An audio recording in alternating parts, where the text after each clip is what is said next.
기도드렸습니다. 아멘. 네, 사무엘상입니다. 사무엘상 16장 마지막 부분입니다. 16장 14절부터 23절 저희 같이 묵상하겠습니다.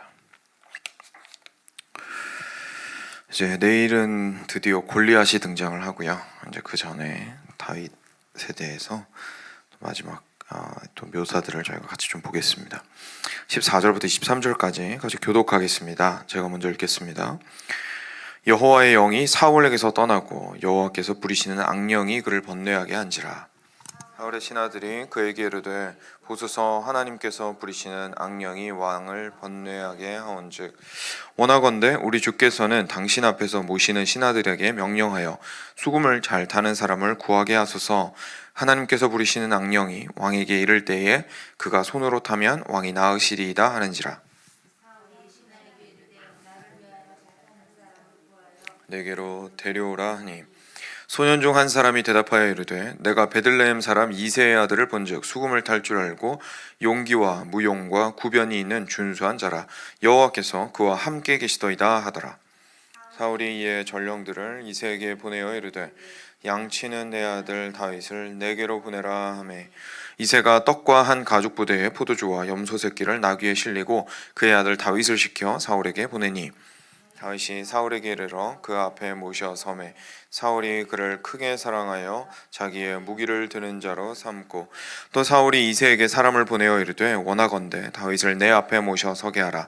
그가 내게 은총을 얻었느니라 하니라. 함께 읽겠습니다.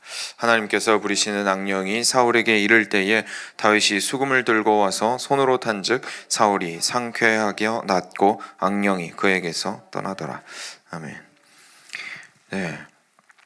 저희가 어릴 때부터 또 많이 듣던 이야기입니다. 그렇죠? 말씀 같이 살펴보겠습니다. 어제 말씀에서 그 마지막 부분에 이렇게 나옵니다. 12절과 13절에서 이제 다윗의 모습인데요. 이에 사람을 보내어 그를 데려오매 그의 빛이 붉고 눈이 빼어나고 얼굴이 아름답더라. 여호와께서 이르시되 이가 그니 일어나 기름을 부으라 하시는지라. 사무엘이 기름 불병을 가져다가 그의 형제 중에서 그에게 부었더니 이날 이후로 다윗이 여호와의 영에게 크게 감동되니라. 사무엘이 떠나서 라마로 가니라. 이렇게 나옵니다. 그래서 다윗이 이제 기름 부음을 받았습니다. 그렇죠?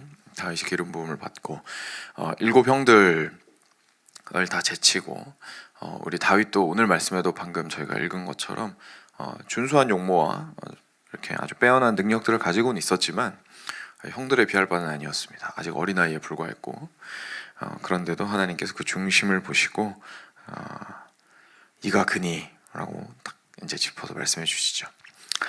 그래서 사무엘이 거기에 이제 기름을 붓습니다. 왜 이걸 읽었냐면 여기에 특별하게 이런 표현이 나옵니다.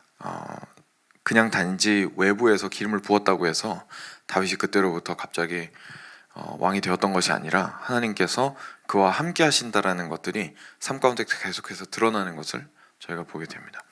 사실 뭐 여기서는 이렇게 한 절로만 나오지만 저희가 다윗의 인생을 그래도 좀 익숙한 편이니까 아시겠지만 뒤에 계속 등장하죠. 어떻게 다윗의 삶 가운데서 하나님께서 역사하셨는지. 그래서 여기서 여호와의 영에게 크게 감동되니라 라고 다윗에 대해서 표현이 되어 있습니다. 그런데 반면 오늘 말씀 시작 부분 딱 보니까 여호와의 영이 사울에게서 떠나고 이제 이렇게 바로 나옵니다. 그러니까 이 크게 아주 대조를 시키는 거죠. 하나님께서 버리신 사울에게서 하나님께서 함께 하셨던 하나님의 영이 떠나시고 다윗에게는 하나님의 영이 이제 새롭게 함께 하셔서 능력을 부어주시는 것을 저희가 보게 됩니다. 그래서 항상 하나님께서는 일을 하실 때 예전에 그 사울이 왕이 되는 과정에서도 제가 좀 설명을 드렸지만 실질적으로도 실제 일을 할 수 있도록 어떤 뭐랄까요 절차상에 또는 문화적으로 수용이 가능한 그리고 개인적으로도 확인할 수 있는 어떤 그런 방식으로 여러 가지 서포트를 해주시긴 하지만 무엇보다 가장 중요한 건 하나님의 영이 그와 함께 하셔서 실제로 그 일을 감당할 수 있는 능력을 주시는 게 굉장히 중요합니다. 그래서 저희 글쎄요, 제가 중요하다고 표현해도 되는지 모르겠어요. 왜냐하면 중요하다라고 하면 저희가 중요하니까 내가 그렇게 해야지 이렇게 생각할 수 있는데, 그런 게 아니라 하나님께서 여호와의 영으로 함께 해 주십니다. 네, 이렇게 표현하는 게 맞을 것 같네요. 그래서 실제 저희도 교회 사역할 때에도 그렇습니다. 저희가 구해야 되는 것도 이렇게 뭐랄까요, 교회 안에서 이렇게 공식적으로 인정되는 것도 당연히 필요하고, 그 이외에도 실제로 그 일을 감당할 수 있기 위하여 하나님께서 우리 마음으로부터 감동하여 주시고 능력을 주시고 은혜를 주시고 하는 것들이 반드시 필요하죠. 그리고 없다면 그것을 구해야 되고요. 네. 그래서 그 우리 다윗과 사울이 크게 이렇게 대조를 이루는 것을 제가 좀 보게 됩니다. 네, 여기서 또 짚고 넘어가야 되는 게, 그냥 사울의 그 하나님의 영이 떠난 자리를 그냥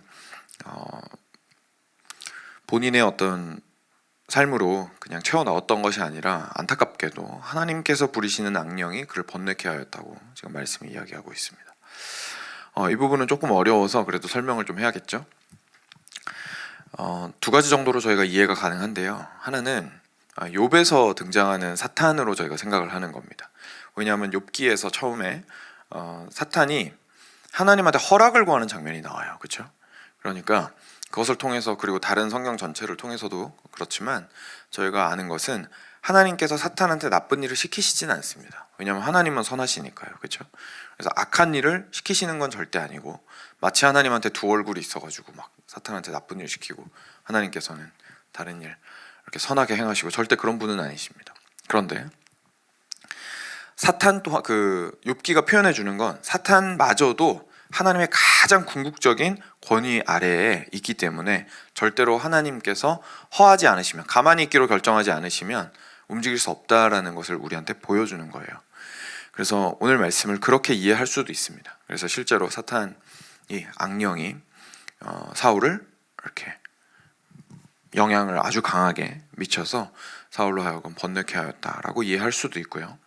또 다른 방식은 어떻게 이해를 할 수가 있냐면, 이 악령이 악한 영이라는 뜻이거든요. 근데 이게 다른 부분에 한 군데에서, 제가 지금 어디에 있는지는 제가 찾아오지를 못했는데 열왕기에 나옵니다. 열왕기 하인가 열왕기 쪽에 그 하나님께서 심판의 영이라는 말씀을 하시는 게 있거든요. 그러니까 이 영은 실제로 하나님이 부리시는 천사 같은 거예요. 그러니까 하나님의 능력이 드러나게 하시는, 근데 그 능력이 뭐냐면 심판인 거죠. 그래서 하나님의 심판이 사울과 함께했다, 이렇게 이제 이해를 하실 수도 있습니다.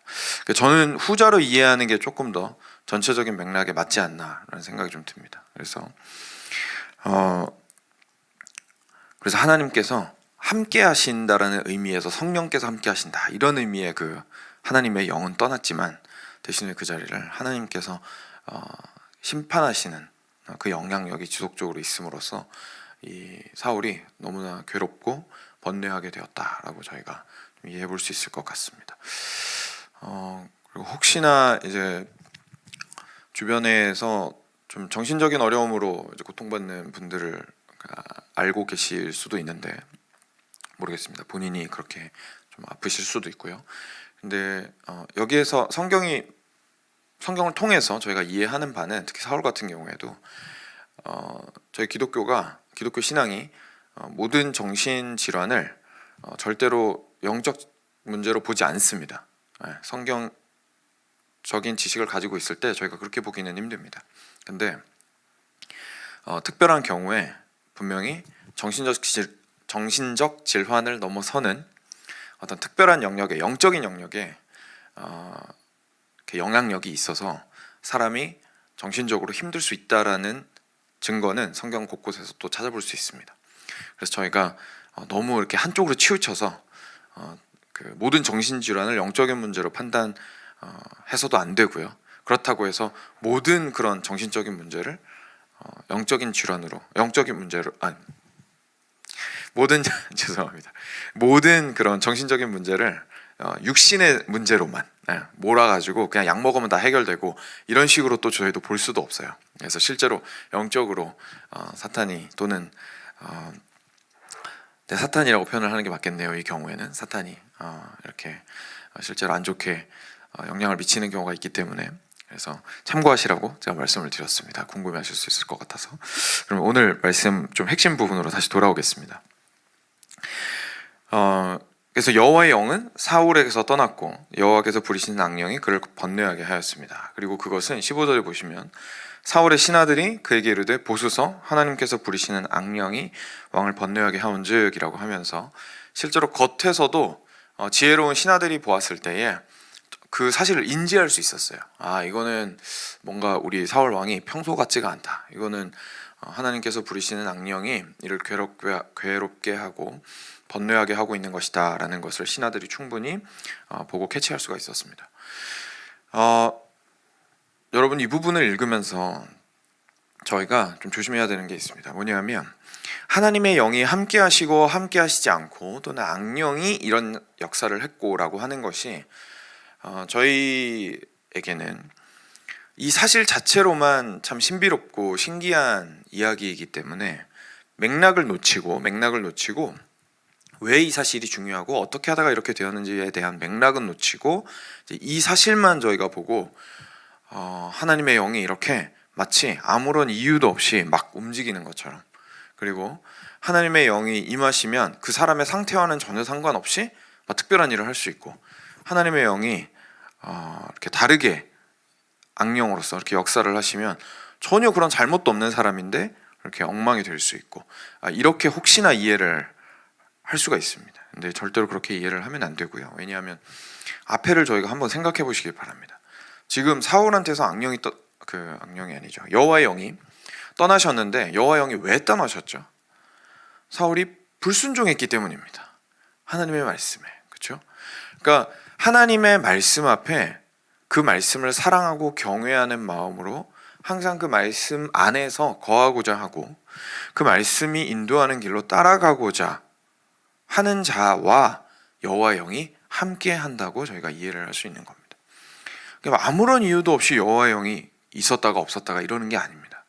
그래서 저희가 이렇게 저희 문화권에서, 한국 문화권에서 있는 신내림이라든지 이런 거랑은 전혀 개념이 다른 문제입니다. 그래서 그렇게 이해를 하시면 안 되고요. 간혹 그렇게 이해를 하시는 분들이 있어서 그렇게 이해를 하시면 안 되고, 정말 하나님과 함께 했어야 했는데 그러지 않았기 때문에 하나님께서는 우리 사울을 떠나셨고, 반대로 여호와의 영이 우리 다윗과 함께 했다라는 것은 우리한테 보여주는 바가 무엇이냐면, 하나님께서 그 다른 형들과는 달리 다윗의 중심을 보셨을 때에 하나님을 두려워하고, 그렇기 때문에 하나님의 계명도 사랑하고 그 안에 거하고자 하는 다윗의 모습을 보셨기 때문에 여호와께서 또 함께 하신 겁니다.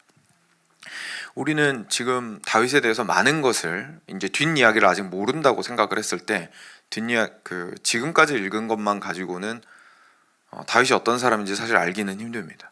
근데 저희가 뒷이야기를 계속 읽어가고, 그리고 무엇보다도 시편을 보면 다윗의 중심이 너무 잘 나타나 있잖아요. 시편 19편이나 119편이나 이렇게, 특히 119편 같은 경우에 성경 전체에서 가장 긴 장인데 그 장 전체가 하나님의 말씀과 율례를 얼마나 본인이 사랑하는지를 드러내고 있는 장입니다. 그러니까 그 마음에 하나님의 뜻을 따라 살고자 하는 강한 열망이 있는 청년이었던 거죠.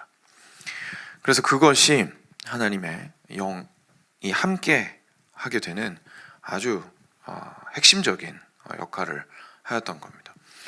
신약에서뿐만 아니라, 그러니까 구약에서도 하나님의 영은, 성령께서는 반드시 하나님의 말씀과 함께 움직이시는 것을 저희가 많이 보게 됩니다. 그래서 여기서도 저희가 그런 맥락에서 벗어나서 이 사실을 이해하기보다 실제로 내가 참으로 진리 안에 거하고 있는가, 하나님을 참 사랑하고 경외하고 있는가, 하나님의 율례를 그 안에서 거하기를, 하나님의 뜻 안에 거하기를 내가 강하게 원하고 있는가, 그리고 실제로 그것이 말씀을 사랑하고 말씀으로 내 삶에서의 어떤 방향과 그리고 원칙과 원리들을 찾아나가고, 그리고 그것들을 순종하고자 하는 마음이 내 안에 있는 것이 실제로 그렇게 말씀을 사랑함으로 드러나고 있는가, 이런 식으로 자신의 삶을 진단해 보는 것이 여호와의 영이 나와 함께 하시는가라는 막연한 질문보다는 더 구체적으로 어떻게 보면 해답을 줄 수 있는 그런 질문들이 될 수 있습니다.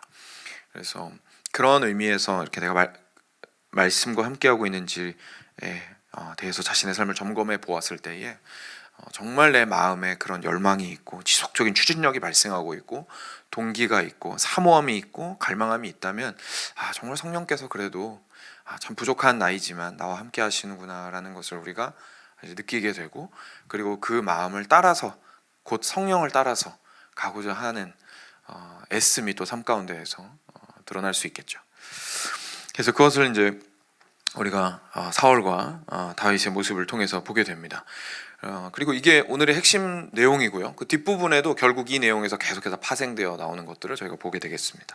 16절 보겠습니다. 원하건대 우리 주께서는 당신 앞에서 모시는 신하들에게 명령하여 수금을 잘 타는 사람을 구하게 하소서. 그래서 이제 수금을 잘 타는 사람을 구하십시오라는 조언을 듣습니다, 사울이. 그랬더니 17절에 사울이 오케이 합니다. 좋아요. 그러면은 수금 잘 타는 사람을 좀 불러다가 나한테 데리고 오십시오라고 이야기를 합니다. 그랬더니 이제 소년 중 한 사람이, 아직까지 사람 구하기도 전에 한국식으로 얘기하면 공채라고 하죠. 공채도 하기도 전에 이제 특채제의가 들어왔습니다. 이렇게 훌륭한 친구가 있습니다. 이 친구가 다윗이라는 친구인데 이새의 아들이고요. 수금을 탈 줄 알고 용기와 무용과 구변이 있고 또 준수한 자입니다. 그리고 무엇보다도 여호와께서 그와 함께 계십니다라고 이야기하는 것을 저희가 보게 됩니다.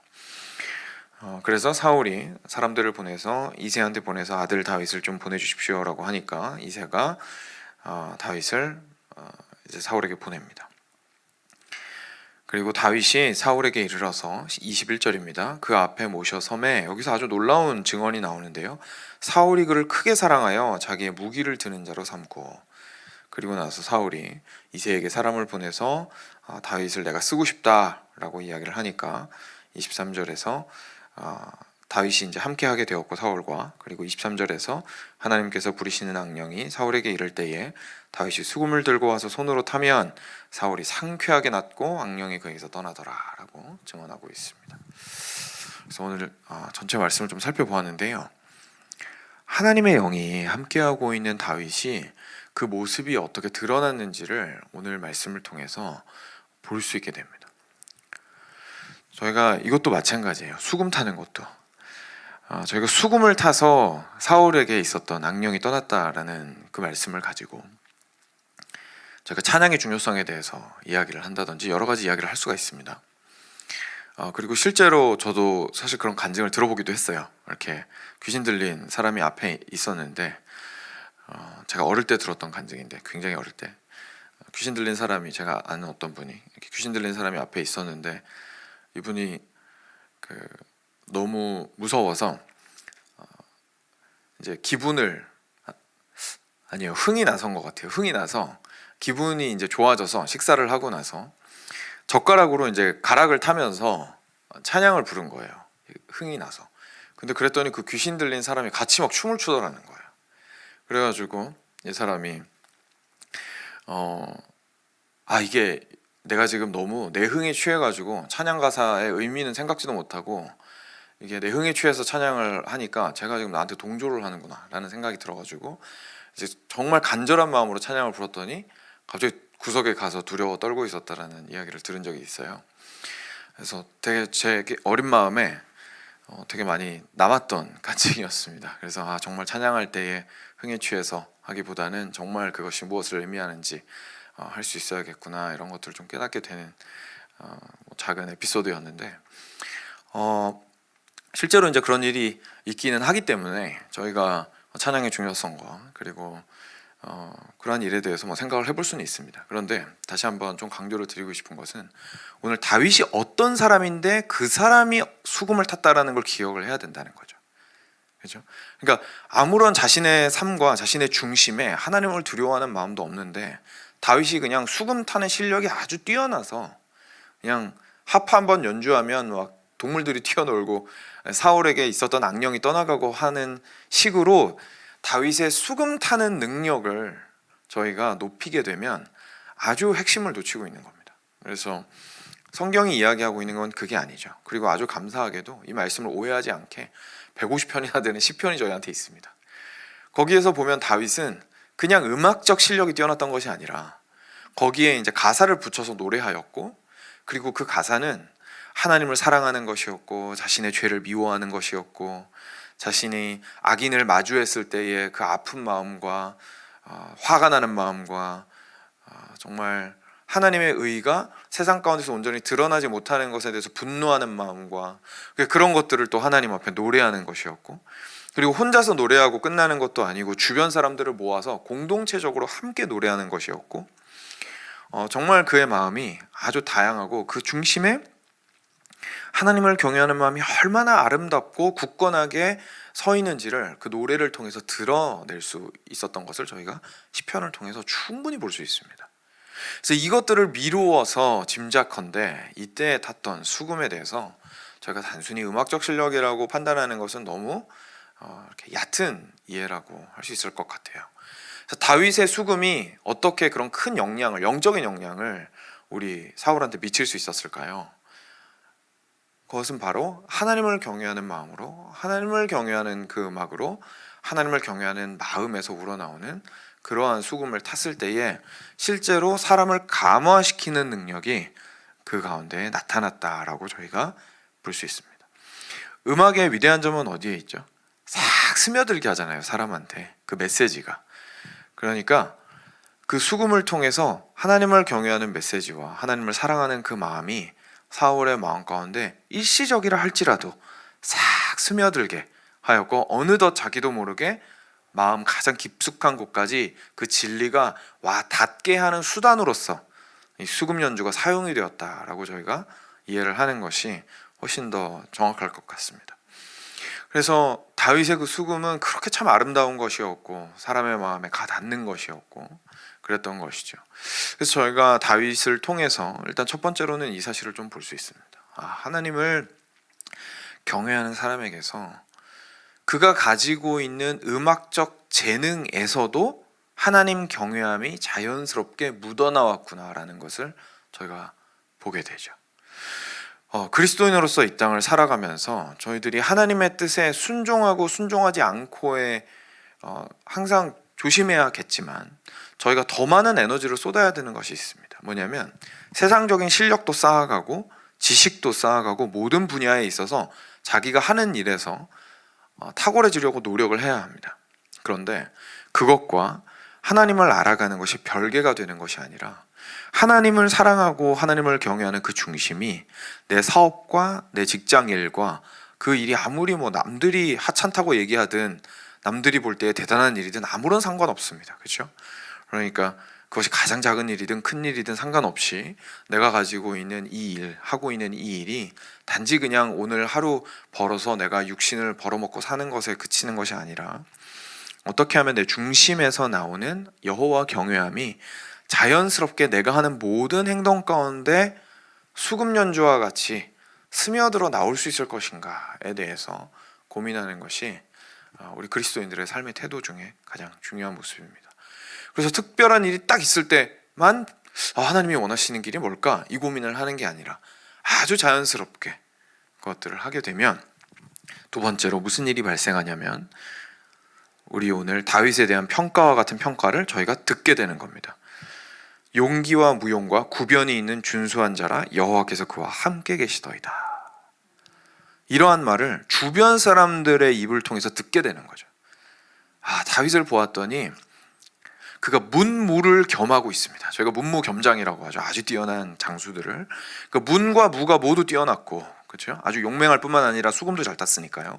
그리고 수금에는 이제 작사도 포함이 되기 때문에 문과 무가 모두 뛰어났고, 그리고 아주 준수한 청년이고, 그리고 뿐만 아니라 관계도 잘하고 사람들과도 잘 지내는 사람인데, 무엇보다도 여호와께서 그와 함께 하신다라는 사실을 부인할 수가 없습니다. 그래, 이것이 다윗의 삶 가운데서 자연스럽게 드러나는 것을 보게 되는 것이죠. 신약으로 넘어가면 우리 베드로 사도가 그렇게 이야기를 했죠. 너희 가운데 있는 소망에 관한 이유를 묻는 자들에게 항상 대답할 것을 준비하고, 그렇죠? 그렇게 얘기했는데 그건 무슨 뜻이죠? 사람들이 우리를 보면 와서 묻게 돼 있다는 겁니다. 왜 이렇게 다르게 행동하죠? 이렇게. 제가 중국에 있을 때에 좀 경험을 했던 거예요. 중학생이었는데 저는 고작 제가 대단한 삶을 전혀 살지 않았거든요. 절대 그렇지 않습니다. 그냥 평범한 개구쟁이 중학교 남자 아이였어요. 그런데 이제 한 가지 확실한 건 우리 가족이 선교를 하러 이 땅에 왔고, 그리고 나는 우리 하나님 너무 사랑하고, 그리고 우리 부모님께서 지금 전하는 이 복음이 진짜라는 사실을 알고 있다는 것. 그래서 그 가치관을 따라서 어릴 때부터 훈련을 받았고, 그래서 그것이 옳다는 믿음이 있었기 때문에 계속해서 그렇게 살아가려고 했다는 것. 그냥 그 정도 이제 마음의 차이만 있었던 거지. 실제로 저 자체는 뭐 그냥 개구쟁이 중학생이었습니다. 근데 친구들이랑 깊은 얘기를 하게 되면 희한하게 친구들이 다 아는 거예요. 저는 제가 그리스도인이라고 숨기진 않았습니다만 그걸 막 겉으로 막 드러내서 뭐 자랑하거나 그러진 않았거든요. 그런데 친구들이 넌 뭔가 다르다. 너한테는 뭔가 기준이 뚜렷한 것 같다. 너는 뭔가를 알고 사는 것 같다. 너가 생각하는 선함과 착함은 뭔가 다른 차원의 것인 것 같다. 라는 이야기들을 그 어린 나이에도 친구들이 하는 것을 제가 들었어요. 그리고 그 친구들이 전혀 하나님에 대해서 알지 못하는 친구들이었는데도 불구하고 쟤는 왜 뭐가 다르지? 약간 이런 생각을 했던 거죠. 그래서 자연스럽게 자신의 삶에서 무엇을 선택할 것인가, 어떻게 반응할 것인가, 선택의 기로에서 어떠한 길을 갈 것인가, 이 모든 영역을 주변 사람들은 다 관심을 가지고 있습니다. 그렇죠? 그런데 거기에서 자연스럽게 우리 다윗과 같이 하나님을 향한 경외함과 사랑하는 마음이 이렇게 향기로서 스며나오고 흘러나왔을 때에, 정말 그래서 저는 향기라는 말이 맞는 것 같아요. 왜냐하면 향기는 꽃이 숨기고 싶어도 숨길 수가 없잖아요. 그래서 그리스도의 향기라는 말이 참 맞는 것 같은데, 향기는 그리고 없는데 애써서 뿜어낼 수가 없거든요. 그냥 자신이 꽂히면 나는 게 향기입니다. 그렇죠? 그러니까 그리스도의 향기라면 그리스도 안에 있을 때에 자연스럽게 나오게 되는 그 향기. 그래서 저희가 저희의 중심을 다듬는 데 정말 애를 많이 써야 되는 것 같아요. 저희의 행동을 실제로 바꾸는 데도 애를 써야 하지만 저희의 중심을 다듬는 데 크게 애를 썼을 때에 자연스럽게 향기로서 드러나는 것들을 보게 될 겁니다. 그래서 다윗에게서 저희는 이런 모습을 볼 수가 있었습니다. 그리고 다시 한번 강조드리는 건 외부에서 그런 증언들이 들려왔다는 것. 그래서 우리 삶 가운데에서도 그런 증언이 들려오기를 기대를 해야겠습니다. 그리고 우리 자녀들한테도 그런 것들을 조금 더 기대를 하셨으면 좋겠어요. 아이들의 중심에 무엇이 있는지를 위해서 꼭 기도하시기 바랍니다. 아이들이 여호와 경외하는 마음이 있도록 하여 주시옵소서. 그 어떤 것보다도 하나님을 두려워할 줄 아는 아이가 될 수 있도록 해주십시오라고 기도하는 게 사실 그 무엇보다도 중요합니다. 그랬을 때에 저희는 이제 외부 상황을 다 컨트롤할 수가 없잖아요. 부모여도. 하지만 그 중심이 하나님 앞에서 변했을 때에서만 비로소 저희가 생각지도 못했던 방식으로 이 땅 가운데서 적응하면서도 하나님의 영광을 드러내는 그런 모습들을 볼 수 있을 겁니다. 마지막 세 번째로 한 가지만 더 나누면요, 그 영향력이 얼마나 엄청났는지를 저희가 볼 수가 있습니다. 그게 바로 사울에 미친 영향을 통해서입니다. 저희가 21절에 보면 사울이 그를 크게 사랑하여 자기의 무기를 드는 자로 삼고라는 이야기가 나옵니다. 자기를 무기를 드는 자로 삼고라는, 그리고 크게 사랑하였다라는 그 표현은 두 가지 의미를 저희가 간단하게만 생각해 볼 수 있을 것 같아요. 하나는 본인이 하는 일을 잘했다는 겁니다. 다윗이. 그러니까 곁에 두고 있어도 쓸만한 사람이었다는 거죠. 그러니까 이 친구가 아무리 사랑스럽고 좋아도 곁에 그냥 끼고 이렇게 뭐랄까요, 정서적인 안정감을 취하기 위해서만 데리고 있기에는 무기를 든 자로 삼지는 않았을 것 같아요. 그래서 무기를 든 자로 삼았다라는 것은 참 그 하는 일에 탁월했다라는 것을 저희가 볼 수 있을 것 같고요. 하지만 그것보다 더 중요한 것은 두 번째로, 여호와 경외하는 다윗의 마음이 하나님께서 부리시는 악령이 현재 지배하고 있는 사울에게 강력한 선한 영향력을 미쳤다라는 것을 저희가 볼 수 있는 겁니다. 저희 주변에 하나님을 미워하는 사람들이 있습니다. 교회에 있다가 아주 혐오하는 마음으로 크게 상처받고 아주 혐오하는 마음이 생겨서 떠난 분들이 있습니다. 그 아주 공격적인 태도로 복음을 대하는 분들이 있죠. 또는 무관심으로, 철저한 무관심으로 대하시는 분들도 있습니다. 겉으로는 공격성을 드러내지 않아도 속으로는 아주 기독교에 대해서 이렇게 멸시하는 마음을 가지는 분들도 있습니다. 다양한 사람들이 있는데 우리 자녀들도 마찬가지고요. 우리 자녀들도 좀 이제 세상의 영향을 많이 받다 보면 기독교에 대해서 좋지 못한 인상을 많이 가지고 있는 경우도 상당히 많이 있죠. 그러면 그 사람들한테 저희가 어떻게 다가가야 되느냐는 문제가 있어요. 그렇죠? 그럼 그 사람들한테 저희가 이야기를 해야 되고 그 복음을 전하고, 아무리 교회에서 상처받고 떠났어도 다시 왔으면 좋겠잖아요. 당연한 거고. 그렇게 해야 그 사람이 사니까. 근데 그 사람한테 어떻게 다가가느냐에 대한 문제에 대해서는 저희가 많이 놓치는 경우가 있습니다. 근데 그래서 저희가 그냥 애를 쓰죠. 그래서 내 마음은 순수하니까 그냥 있는 그대로 복음을 전하고, 있는 그대로 이제 타이르고, 또는 때로는 이제 가족이 그러면 화내기도 하고, 서운함을 표현하기도 하고, 안타까움을 표현하기도 하고, 그래서 그런 방식으로 저희가 많이 접근을 하고 이런 문제들을 해결하려고 합니다. 근데 오늘 말씀을 통해서 저희가 좀 보게 되는 것은, 실제로 그 그리스도의 향기를 가진, 하나님을 경외하는 자의 향기를 가진 우리 다윗의 행동과 말과 삶 자체가 얼마나 그 영향력이 강력했는지를 저희가 보게 되는 겁니다. 실제로 그 사울이 자신은 이미 잃어버린 여호와의 영임에도 불구하고, 그리고 자기 자신은 계속 불순종하고 있어요. 마음은, 그렇죠? 자기는 불순종하고 있어요. 그래서 선택의 이렇게 자리에 서면 본인은 불순종을 선택을 해요. 본인은. 근데 영향을 받을 때는 이걸 너무 좋아하는 거죠. 영향을 받을 때는 저 다윗이 말하는 게 너무 좋은 거고, 다윗과 함께 하고 싶어 하고, 다윗이 너무 사랑스럽고 그런 거예요. 그게 왜 그럴까요? 여러분, 저희가 믿는 기독교 신앙과 진리는요, 저희만의 것이 아닙니다. 모든 사람의 것입니다. 모든 사람은 이 신앙이 필요합니다. 그 말은 무슨 말이냐면, 모든 사람의 영혼은 올바른 복음을 갈망하고 있습니다. 단지 그걸 본인도 모르고 티도 안 나고 자신은 계속 거부하고 있고, 이 복음이 자신의 참된 체험이 되리라는 사실을 본인은 모르는 것뿐이에요. 그러면서 엄청 미워하는 거죠. 근데 그 사실을 알고 있는 우리들이 그들에게 접근할 때에 싫어하는 음식 계속 목구멍으로 넘기려고 하면 이 사람들은 오히려 더 거부감만 강해질 수밖에 없겠죠.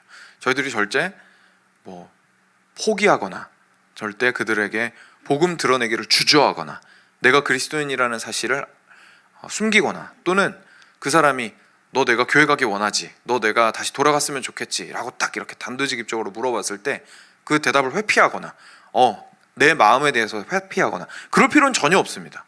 나는 너가 교회 갔으면 좋겠어. 나는 너가 바울이 로마 권력들 앞에서 그렇게 말을 했던 것처럼, 저는 당신들이 하나님 믿었으면 좋겠습니다. 저는 숨기지 않겠습니다. 이렇게 얘기한 것처럼 저희도 그렇게 얘기해야 됩니다. 그런데 저희들이 그들에게 실제로 접근할 때에는 우리가 전하는 진리가 그들에게 참 사랑스럽게 들려야 합니다. 그러니까 좋게 포장하라는 얘기가 아니에요. 저희가 저희의 신앙을 더 잘 알아야 되는 문제가 되는 겁니다.